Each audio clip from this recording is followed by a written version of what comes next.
Vienna Convention 1961.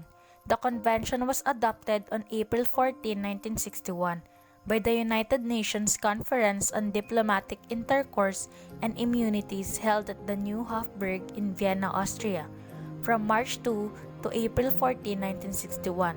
The conference also adopted the optional protocol concerning the acquisition of nationality, the optional protocol concerning the compulsory settlement of disputes, the final act, and 4 resolutions annexed to the act.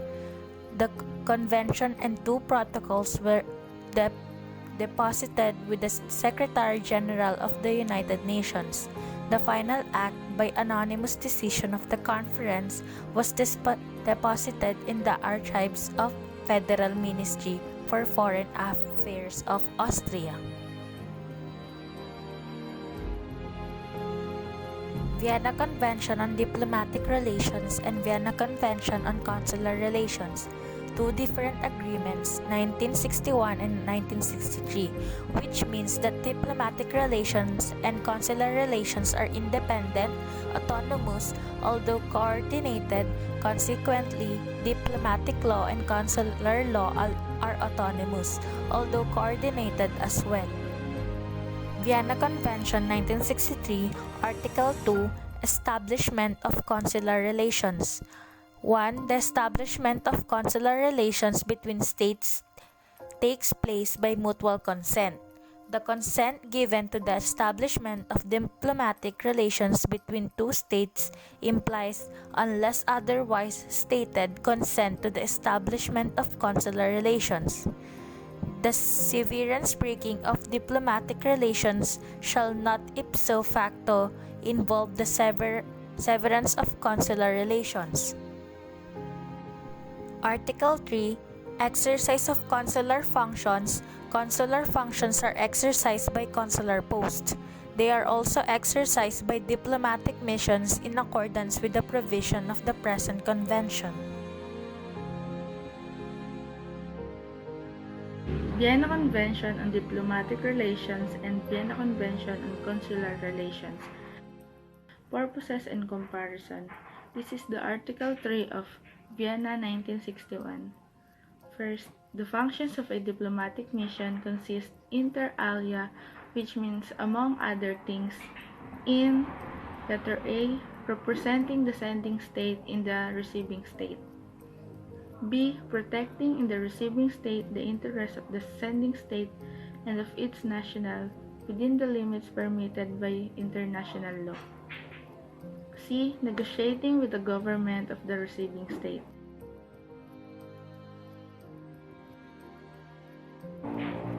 D. Ascertaining or inquiring by all lawful means, condition and developments in the receiving state and reporting thereon on the government of the sending state. E. Promoting friendly relations between the sending state and the receiving state, and developing their economic, cultural, and scientific relations. Article 5. Consular functions. It consists in A. Protecting in the receiving state the interests of the sending state and of its nationals. Katulad lang dito ng Article 3. Both individuals and bodies cooperate within the limits permitted by international law. B. Furthering or favoring the development of commercial, economic, cultural, and scientific relations between the sending state and the receiving state, and otherwise promoting friendly relations between them in accordance with the provisions of the present convention. C. Ascertaining or inquiring by all lawful means condition and developments in the commercial, economic, cultural, and scientific life of the receiving state, reporting thereon on the government of the sending state and giving information to persons interest. Parang ano lang din to sa Article 3, halos magkaparehas lang din sila. D. Issuing passports and travel documents to nationals of the sending state. So, nag-i-issue sila ng passport, travel documents, visa, or anything na appropriate documents to persons wishing to travel to the sending state. E. Helping and assisting nationals, both individuals and body corporates of the sending state. F. acting as notary and civil registrar, and in capacity of a similar kind and performing certain functions of an administrative nature, provided that there is nothing contrary thereto in the laws and regulations of the receiving state. So, ito ay parang yung parang kasunduan na walang kumukontra sa mga laws and regulations ng receiving state. G. Safeguarding the interests of nationals, both individuals and bodies corporate of the sending state in cases of succession, martis causa in the territory of the receiving state, in accordance with the laws and regulations of the receiving state. H. Safeguarding, within the limits imposed by the laws and regulations of the receiving state, the interests of minors and other persons lacking full capacity who are nationals of the sending state, particularly where any guardianship is required with respect to such persons. Next, I. Subject to the practices and procedures obtaining in the receiving state, representing or arranging appropriate representation for nationals of the sending state before the tribunals and other authorities of the receiving state, for the purpose of obtaining, in accordance with the laws and regulations of the receiving state, provisional measures for the preservation of the rights and interests of these nationals, where because of absence or any other reason such nationals are unable at the proper time to assume the defense of their rights and interests. Next, J. Transmitting judicial and extrajudicial documents or executing letters rogatory or commissions to take evidence of the courts of the sending state, in accordance with the international agreement in force or, in the absence of such international agreements, in any other manner compatible with the laws and regulations of the receiving state. Next is letter K. Exercising rights of supervision and inspection provided for in the laws and regulations of the sending state, in respect of vessels having the nation city of the sending state, and of aircraft registered in the state, and in respect of the crews.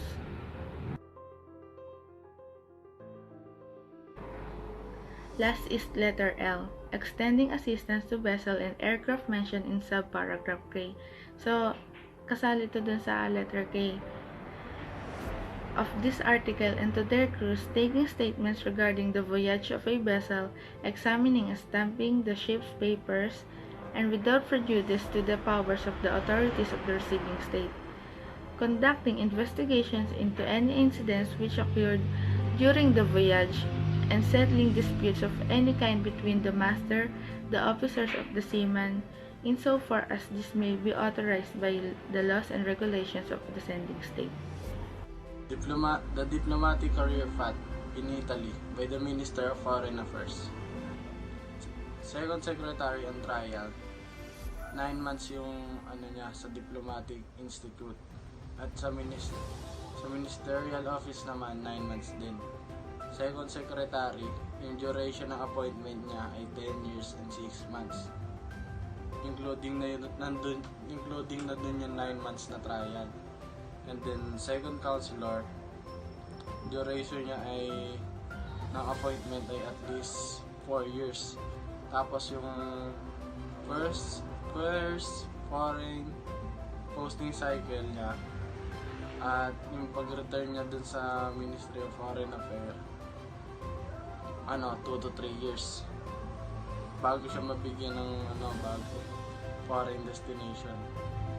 First Consular, duration ng appointment niya at least 4 years din. Tapos ang assignment niya abroad, mag-i-spend siya ng career niya ay 2.5. Tapos pagpapalo ng another refresher course ng Diplomatic Institute at least 3 months. Minister Plenipotentiary, duration ng appointment niya ay 7 years. Tapos uli, ambassador, at least 2.5 year ng career na in-spend niya abroad. Appointment conferred under presidential degree subject to the approval of the Council of Ministers on proposal of the Ministry of Foreign Affairs. Diplomat rank. Alam naman natin yan na yung una, yung head of the mission, nadidivide siya sa 3 classes. Una, ambassadors or nuncios. Pangalawa, envoys or internuncios. Pangatlo, pronounce natin to bilang charges d'affaires. Consul ranks. Article 9, classes of heads of consular posts. Yung una, yung heads of consular posts ay nadidivide sa 4 na classes. Una, consul general, consuls. Pangatlo, vice consuls. Pangapat, consular agents. Tapos yung doon, no way restricts the right of any of the contracting parties to fix the destination of consular officers other than the head of the consular post. Yun, yung head lang ng consular post yung makakapag-fix ng designation ng mga consuls or consular officers. Ulit tayo sa diplomatic agent of appointment. Article 4 ng Vienna Convention 1961. Nilalaman lang nito yung about sa sending state at sa receiving state. The sending state must make a certain that approval of the receiving state that has been given for the persons it purposes to accredit as the head of the mission to the state. Yun, kailangan ma-receive nung nung sending state yung approval. Tapos, yung pangalawa, the receiving state is not obliged to give reason to the sending state for refusal of approval. Walang obligado yung receiving state na magbigay ng refusal of approval dun sa sending state.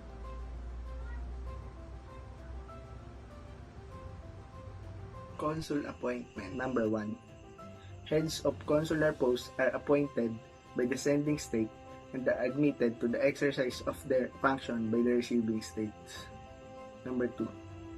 Subject to the provision of the present convention, formalities for the appointment and for the admission of the head of a consular post are determined by the laws, regulation, and usage of the sending state and of the receiving state respectively. Diplomats withdrawal. Withdrawal of a diplomatic credentials. Article 9. Number 1. The receiving state may at any time and without having to explain its decision, notify the sending state that the head of the mission or any member of the diplomatic staff of the mission is persona non grata or that any other member of the staff of the mission is not acceptable. In any such case, the sending state shall, as appropriate, either recall the person concerned or terminate his function with the mission. A person may be declared non grata or non-acceptable before arriving in the territory of the receiving state. Appointment and admission of consul. Article 11. The Consular Commission or Notification of Appointment. Number 1. The head of consular post shall be provided by the sending state with a document in the form of a commission or similar instrument made out for each appointment, certifying his capacity and showing, as a general rule, his full name, his category, and class the consular district and the seat of the consular post. Number 2. Sending state shall transmit the commission or similar instrument through the diplomatic or other appropriate channel to the government of the state in whose territory the head of a consular post is to exercise his function. Number 3. If the receiving state agrees, the sending state may, instead of a commission or similar instrument, send to the receiving state a notification containing the particular required by a paragraph 1 of this article. Appointment and admission of consul. Article 12. The exequatur. The head of a consular post is admitted to the exercise of his function by an authorization from the receiving state, termed an exequatur, whatever the form of this authorization. A state which refuses to grant an exequatur is not obligated to give to the sending state reason for such refusal. Number 3. Subject to the provision of Article 13 and 15, the head of a consular post shall not enter upon his duties until he has received an exequatur. Article 10, Vienna, 1961. Number 1. The Ministry for Foreign Affairs of the receiving state or such other ministry as may be agreed shall be notified of A. The appointment of members of the mission, their arrival, and their final departure or the termination of their function with the mission. B. The arrival and the final departure of a person belonging to the family of a member of the mission, and where appropriate, the fact that a person becomes or ceases to be a member of the family of a member of the mission. Letter C. The arrival and final departure of private servants in the employ of person referred to in sub-paragraph A of this paragraph, and where appropriate, the fact that they are leaving the employ of such person. Letter D. The engagement and discharge of person resident in the receiving state as member of the mission or private servants entitled to the privileges and immunities. Number 2. Where possible, prior notification of arrival and final departure shall also be given. The functions of diplomatic agent has come to an end, inter alia. On notification by the sending state to the receiving state that the function of the diplomatic agent has come to an end. On notification by the receiving state to the sending state that, in accordance with paragraph 2 of Article 9, it refuses to recognize the diplomatic agent as a member of the mission. Protocol for the modern diplomat. Comitas Gentium. Protocol, ceremonial, diplomatic practice. Few things are as anxiety-provoking for the first-time embassy or mission employee or family member as the notion of diplomatic protocol. Protocol can sound both stuffy and mysterious at the same time. The rules and processes of diplomatic protocol are based in pragmatic thinking, common sense, and good manners. Protocol makes the job of representing sending state easier by facilitating our work as a mission team, making our relationships and interactions within the diplomatic and host country communities more predictable, and by providing a basic social framework and hierarchy to follow. Addressing others. Although guidelines exist, proper forms of address vary greatly from culture to culture. Be sure to check local customs, but a few general rules follow.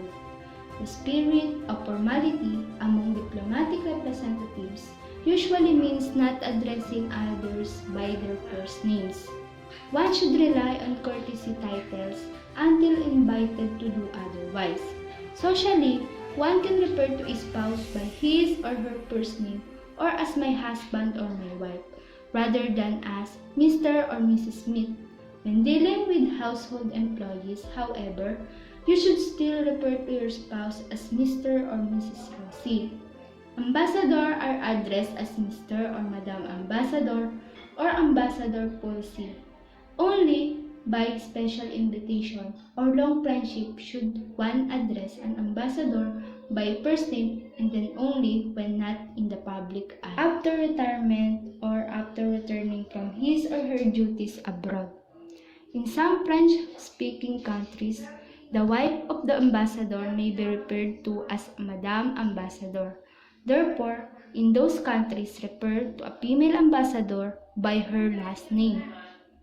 To avoid confusion and ensure that she receives her due respect, those of rank below ambassador are addressed as Mr., Miss, or Mrs. if marital status is known. Diplomatic titles. We address chiefs of mission as Mr. or Madam Ambassador, or we can also address them as Ambassador and their surname. An example is Ambassador Fucci. A British ambassador who is a knight is addressed as Sir, and the wife would be addressed as Lady. A British ambassador who is a baron is addressed as Lord. Chargé d'affaires is addressed as Mr. or Miss, Mrs. or Madam. Ministers and others are addressed as Mr. or Madam. Diplomatic ranks can be confusing and unfamiliar. The following list ranks many of the positions one may find in an embassy, but not all positions exists in every embassy. Ambassador, Ministers Plenipotentiary, Ministers, Chargé d'affaires ad hoc or pro tempore, Chargé d'affaires ad interim, Minister Councilors, Councilors, Army, Naval and Air Attachés, Civilian Attachés not in the Foreign Service, First Secretaries, Second Secretaries, Assistant Army, Naval and Air Attachés, Civilian Assistant Attachés not in the Foreign Service, Third Secretaries and Assistant Attachés. Dress varies according to country and event. Women should be particularly mindful of conservative dress rules, such as skirt length, low necklines, and having one's arms covered. Remember that casual in other countries almost never means jeans or shorts. It is always better to be too dressed up than too dressed down. Gender issues. Gender roles vary from country to country, and sometimes even within regions of one country. For example, a husband may be expected to precede his wife in a receiving line, or men and women may go into separate rooms for dessert. Respect of status. When everyone is treated respectfully, only a few status issues merit special note. Rise or stand up when an ambassador and his or her spouse enter the room, and allow him or her to enter and exit the room first. When making introductions, introduce someone to the more distinguished or older person. In other words, everyone but the head of state is introduced to the ambassador, while the ambassador's name and title is introduced to the head of state, followed by the person being introduced.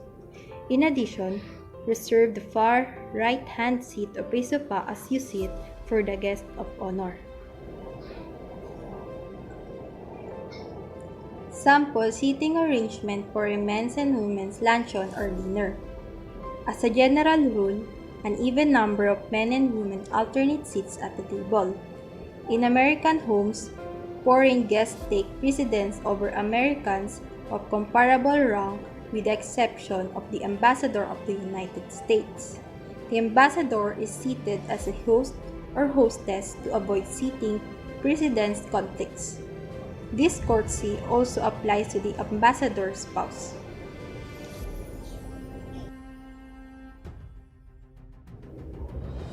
To seat the host or hostess and the guest of honor opposite each other in the middle of the long sides of the dining table, and then alternate from there.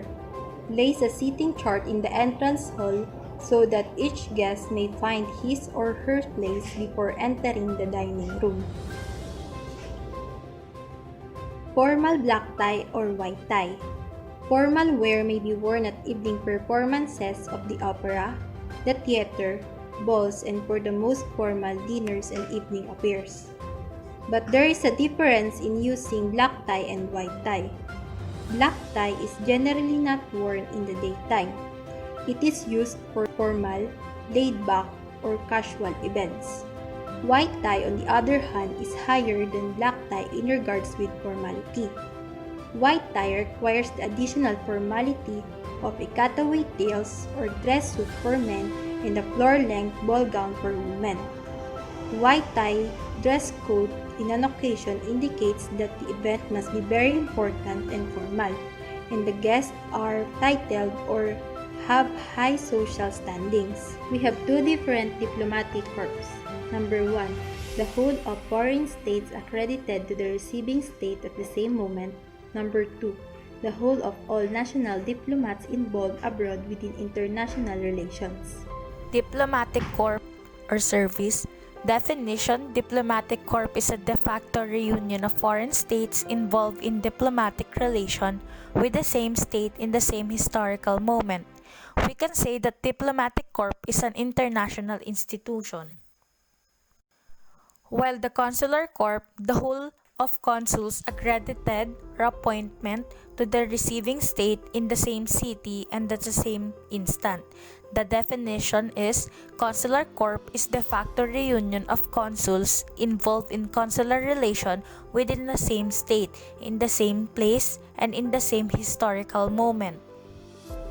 Honorary Consular Officers. Chapter 3, Regime relating to honorary consular officers and consular posts headed by such officers.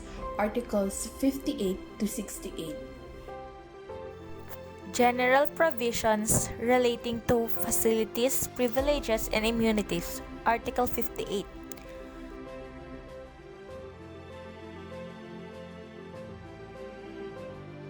Honorary consuls. Article 16. Precedence as between heads of consular posts. Heads of consular posts shall rank in each class according to the date of the grant of the exitur. Honorary consular officers who are heads of the consular post shall rank in each class after career heads of consular post. Honorary consuls. Article 20. Nationality of consular officers. Number 1. Consular officers, in principle, have the nationality of the sending state. Consular officers may not be appointed from among persons having the nationality of the receiving state except with the expressing consent of the state, which may be withdrawn at any time. Diplomatic status and consular status. Definition. Status means the special or legal condition which grant extraordinary individual facilities, privileges, immunities, inviolability, exemptions, and special freedoms. Status means the special conditions, legal conditions, customary law, and written agreements, because codified in the two Vienna Conventions, which grant extraordinary individual facilities, privileges, immunities, inviolability, exemptions, and special freedoms. Facilities or two privileges. All honors, benefits, and conveniences rising from the diplomatic status. But Article 20, the mission and its head shall have the right to use the flag and symbol of the sending state on the location of the mission, including the residence of the head of the mission, and on his means of transport. Shall freedoms. Article 26. Subject to its laws and regulations concerning zones entry into which is prohibited or regulated for reasons of national security. The receiving state shall ensure to all members of the mission freedom of movement and travel in its territory. Article 27. The receiving state shall permit and protect free communication on the part of the mission for all official purposes. A. Persons, building, and things. Article 22. The buildings of the mission shall be inviolable. The agents of the receiving state may not enter them except with the consent of the head of the mission. Article 24. The archives and documents of the mission shall be inviolable at any time, and wherever they may be. Article 27. The official correspondence of the mission shall be inviolable. Official correspondence means all correspondence relating to the mission and its functions. The diplomatic bag shall not be opened or detained. The package constituting the diplomatic bag must bear visible external marks of their character and may contain only diplomatic documents or articles intended for official use. The diplomatic courier who shall be provided with an official document indicating his status and the number of packages constituting the diplomatic bag shall be protected by the receiving state in the performance of his functions. He shall enjoy personal inviolability and shall not be liable to any form of arrest or detention. The person of a diplomatic agent shall be inviolable. He shall not be liable to any form of arrest or detention. The receiving state shall treat him with due respect and shall take all appropriate steps to prevent any attack of his person, freedom, or dignity. 30.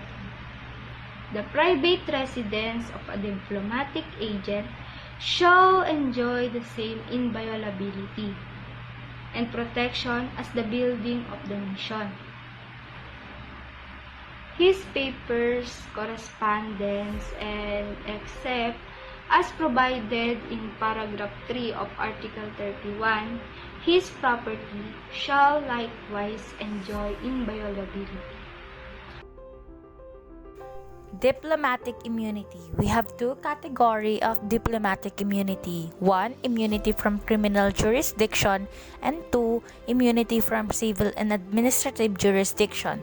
Immunity means exemption from any judgment.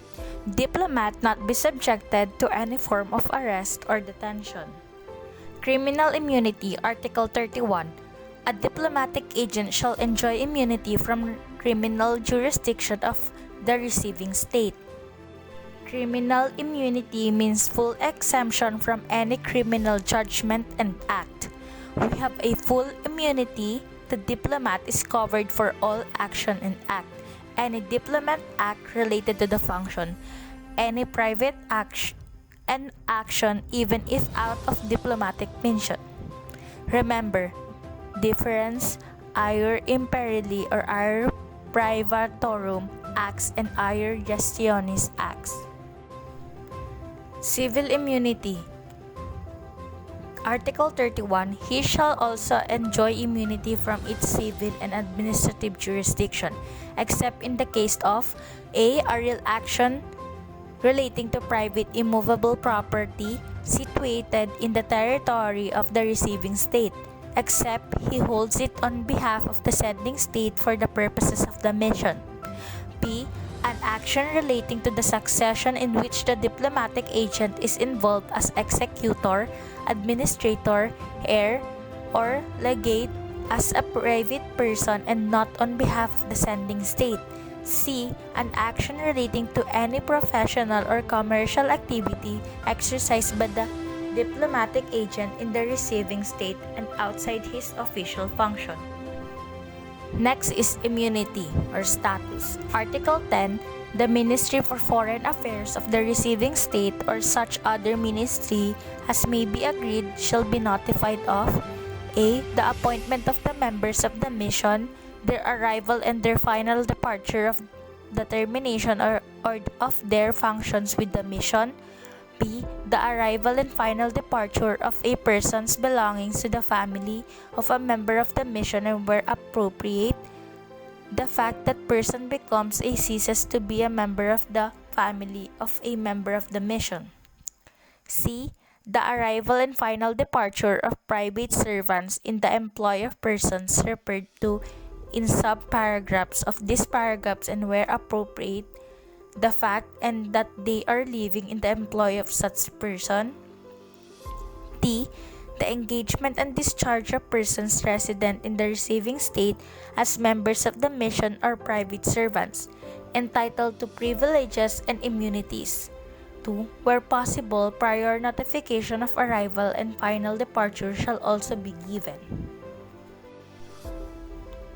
Article 13. The head of the mission is considered as having taken up his function in the receiving state, either when he has presented his credentials or when he has notified his arrival and a true copy of his credential has been presented to the Ministry for Foreign Affairs of the receiving state, or such the ministry as may be agreed in the accordance with the practice prevailing in the receiving state, which shall be applied in a uniform manner. Number 2. The order of presentations of credentials or of a true copy, therefore, will be determined by the date and time of the arrival of the head of the mission. Diplomatic immunity, Article 32, waiver. The immunity from jurisdiction of diplomatic agents and of persons enjoying immunity under Article 37 may be waived by the sending state. Waiver must always be expressed, means that the sending state must waive in a written diplomatic document. Next is counterclaim, domanda riconvencionale. The initiation of proceedings by a diplomatic agent or by a person enjoying immunity from jurisdiction under Article 37 shall preclude him from invoking immunity from jurisdiction in respect of any counterclaim directed connected with the principal claim. Last is the consular immunity. Vienna 1963, Article 43, Immunity from Jurisdiction. Consular officers and consular employees shall not be amenable to the jurisdiction of the judicial or administrative authorities of the receiving state in respect of acts and performed in the exercise of consular functions.